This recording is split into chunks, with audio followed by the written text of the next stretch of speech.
নিরাপত্তা চেয়েছেন বিসিবির কাছে। আপনি যেহেতু ক্রীড়া উপদেষ্টা, আপনার কোনো বিষয়ে আছে কিনা বা আপনার যদিও আজকের বিষয় না এটা, তারপর আমি একটু বলি। আর বিসিবি এ বিষয়ে হয়তো একটা বক্তব্য দিয়েছে এবং রাষ্ট্রের জায়গা থেকে রাষ্ট্র প্রত্যেক নাগরিককেই নিরাপত্তা দিতে বাধ্য এবং সেটা আমরা তো অবশ্যই করব। এখানে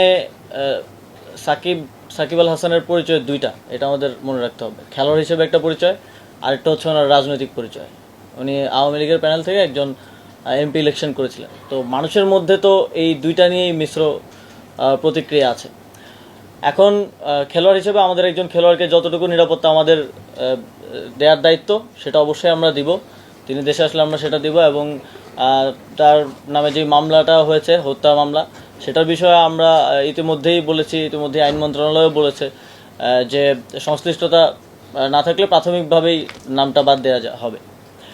কিন্তু ওনার রাজনৈতিক পরিচয়ের কারণে জনগণের মধ্যে যদি ক্ষোভ থাকে, তাহলে মনে করেন আমার নিরাপত্তার জন্য কয়জন, 5 জন পুলিশ কনস্টেবল থাকে আর একজন গানম্যান থাকে। আমার উপরে যদি দেশের 16 কোটি জনগণের, লেটসে 10 কোটি জনগণের যদি ক্ষোভ থাকে, তাহলে এই 5-6 জন আমাকে কী নিরাপত্তা দিবে? আমারও তো সেক্ষেত্রে নিরাপত্তার সুযোগ নেই। তো সেক্ষেত্রে জনগণের যদি কোথাও ক্ষোভ থাকে, সেটাকে তো আমাকেই রিডিউস করতে হবে আমার কথা দিয়ে। তো আমার মনে হয় যে ওনাকে ওনার জায়গাটা পরিষ্কার করা প্রয়োজন। রাজনৈতিক জায়গা থেকে ওনার যে রাজনৈতিক অবস্থান, সেটা নিয়েও কথা বলা প্রয়োজন। অলরেডি মাশরাফি বিন মুর্তজা বোধহয় কথা বলেছেন সে বিষয়টি নিয়ে।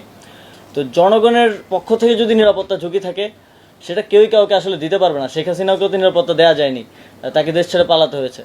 তো সেই জায়গাটা, রাজনৈতিক বিষয়টা পরিষ্কার করা প্রয়োজন বলে আমি মনে করি। কিন্তু একজন খেলোয়াড় হিসেবে আমাদের প্রত্যেক খেলোয়াড়কে নিরাপত্তা দেওয়াই আমাদের দায়িত্ব এবং সেই দায়িত্বটা আমরা পালন করব।